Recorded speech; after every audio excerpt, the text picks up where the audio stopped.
Hello everyone, welcome to double academy. बघा, नाशिक महानगरपालिकेमध्ये ज्या एएनएमच्या 53 vacancies आलेल्या आहेत त्या रिगार्डिंग त्याचा डिटेल सिलेबस काय असणार आहे या बाबतीत डिटेल इन्फॉर्मेशन आपण या व्हिडिओमध्ये पाहणार आहोत।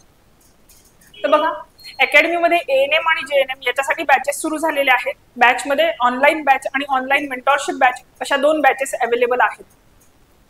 ऑनलाईन बॅचमध्ये तुमचा जो सिलेबस असणार आहे तो कंप्लीट कव्हर केला जाणार आहे। तसेच जे प्रीवियस इयर क्वेश्चन पेपर आहे याचा डिटेल अनालिसिस तुम्हाला प्रोव्हाइड केलं जाणार आहे आणि ई बुक टेस्ट सिरीज आणि नोट्स या तुम्हाला फ्री ऑफ कॉस्ट प्रोव्हाइड केले जातात जर तुम्ही बॅच परचेस केली तर। आणि लेक्चरचे जे व्हिडिओज असतात ते तुम्ही अनलिमिटेड वेळा पाहू शकता आणि व्हिडिओ डाउनलोड देखील करू शकता। हे सगळे फीचर्स तुमच्या मेंटॉरशिप बॅचमध्ये पण ऍड केलेले आहेत।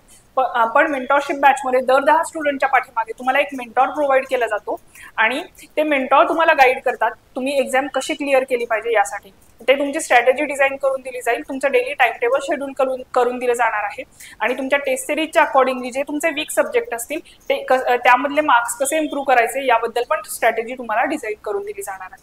या रिगार्डिंग जर तुमचे काही डाऊट असतील तर तुम्ही 8010457760 या नंबरवरती कॉन्टॅक्ट करू शकता। आणि बघा, अकॅडमीमध्ये स्वच्छता निरीक्षकासाठी पण बॅच सुरू झालेली आहे आणि बॅचचे फीचर्स सेमच असणार आहेत। जी बॅच तुम्ही परचेस करणार त्याच्या अकॉर्डिंगली तुम्हाला ई बुक टेस्ट सिरीज आणि नोट्स या फ्री ऑफ कॉस्ट प्रोव्हाइड केल्या जातात। बघा, तर आता या व्हिडिओमध्ये आपण पाहूयात की या ज्या 53 पोस्ट आहेत नाशिक मनपामध्ये त्यामध्ये जो सिलेबस असणार आहे तो कोणता कोणता असणार आहे। तर बघा, तुम्हाला माहिती आहे की हे एएनएम आणि जेएनएमचे जे एक्झाम कंडक्ट होतात त्यामध्ये तुमचे सिलेबसमध्ये टेक्निकल सेक्शन आणि नॉन टेक्निकल सेक्शन असे दोन सेक्शन असतात। मग नॉन टेक्निकल सेक्शनमध्ये इंग्लिश हा सब्जेक्ट असणार आहे, मराठी हा सब्जेक्ट असणार आहे। इंग्लिशमध्ये इंग्लिश ग्रामर असेल, फिल इन द ब्लँक्स असेल, या टाईपचे क्वेश्चन असणार आहेत। मराठीमध्ये मराठी व्याकरण, म्हणी, वाक्यप्रचार, समानार्थी विरुद्धाचे शब्द याच्यावरचे क्वेश्चन तुम्हाला विचारले जातात। जनरल नॉलेज मध्ये बघा, करंट अफेअर इम्पॉर्टंट असणार आहे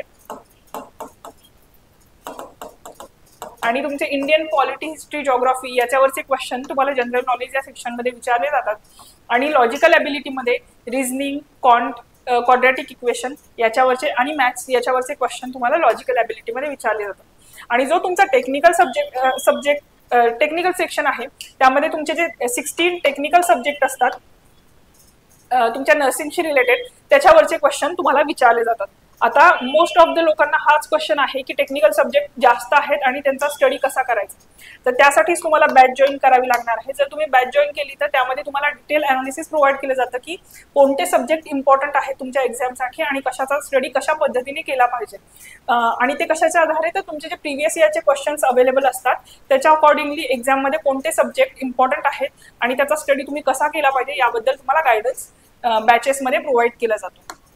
तर बघा, हे टेक्निकल सब्जेक्टमध्ये फर्स्ट सब्जेक्ट आहे nursing foundation, another subject is medical surgical nursing, third subject is nursing education, then paediatric nursing, then mental health nursing. आता बघा, या सगळ्या सब्जेक्ट्समध्ये जे मेंटल हेल्थ नर्सिंग असेल किंवा सायकोलॉजी वगैरे सब्जेक्ट असतील तर त्यामध्ये तुम्हाला डिटेल स्टडी करावा लागणार आहे मेंटल हेल्थ डिसऑर्डर्सचा। ठीक आहे, त्यानंतर आहे नर्सिंग मॅनेजमेंट, त्यानंतर nursing research and statistics, then gynaecological nursing, then community health nursing, anatomy, physiology, psychology. मग ॲनाटॉमीमध्ये तुम्हाला डिटेल स्टडी असतो सर्क्युलेटरी सिस्टीम, रेस्पिरेटरी सिस्टीम या ज्या सिस्टीम्स ह्युमन बॉडीमध्ये प्रेझेंट आहे त्याचा डिटेल स्टडी तुम्हाला या सब्जेक्टमध्ये करावा लागणार आहे।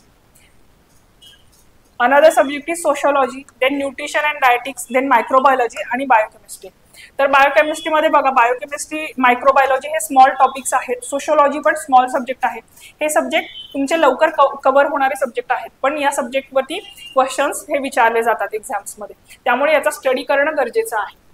आणि मोस्ट इम्पॉर्टंट सब्जेक्ट कोणते असतील तर ॲनाटॉमी तुमचा इम्पॉर्टंट आहे, तसेच mental health nursing, nursing management या टाईपचे सब्जेक्ट जे आहेत, नर्सिंग एज्युकेशन, नर्सिंग फाउंडेशन हे सगळे सब्जेक्ट मोस्ट इम्पॉर्टंट सब्जेक्ट आहेत। जर तुम्हाला एक्झाम क्लिअर करायचे आहे असेल तर हे टेक्निकल सब्जेक्ट तुम्हाला कव्हर करावे लागणार आहेत। ठीक आहे, तर या व्हिडिओमध्ये आपण तुमचा डिटेल सिलेबस काय होता हे पाहिलेलं आहे। नेक्स्ट व्हिडिओजमध्ये आपण बघूयात की हे जे तुमचे टेक्निकल सब्जेक्ट आहेत त्याच्यामध्ये कोणत्या टॉपिकचा तुम्हाला स्टडी करावा लागणार आहे।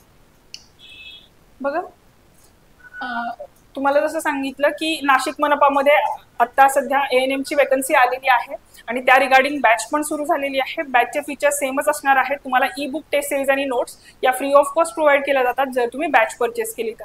आणि MPW ची बॅच पण सुरू झालेली आहे आणि बॅचमध्ये प्रिव्हियस इयर क्वेश्चन पेपर तुमचे डिटेल कव्हर केले जाणार आहेत, तुमचा सिलेबस कव्हर केला जाणार आहे. आणि जर तुम्ही बॅच परचेस केली तर तुम्हाला ई बुक, टेस्ट सिरीज आणि नोट्स या फ्री ऑफ कॉस्ट प्रोव्हाइड केल्या जातात. बघा, या रिगार्डिंग जर तुमचे काही डाऊट असतील तर तुम्ही 8010457760 या नंबरवरती कॉन्टॅक्ट करू शकता. आणि जर काही तुम्हाला जर तुम्ही प्रिपरेशन करत असाल आणि आतापर्यंत बॅच जॉईन केली नसेल तर लवकरात लवकर बॅच जॉईन करू. थँक्यू.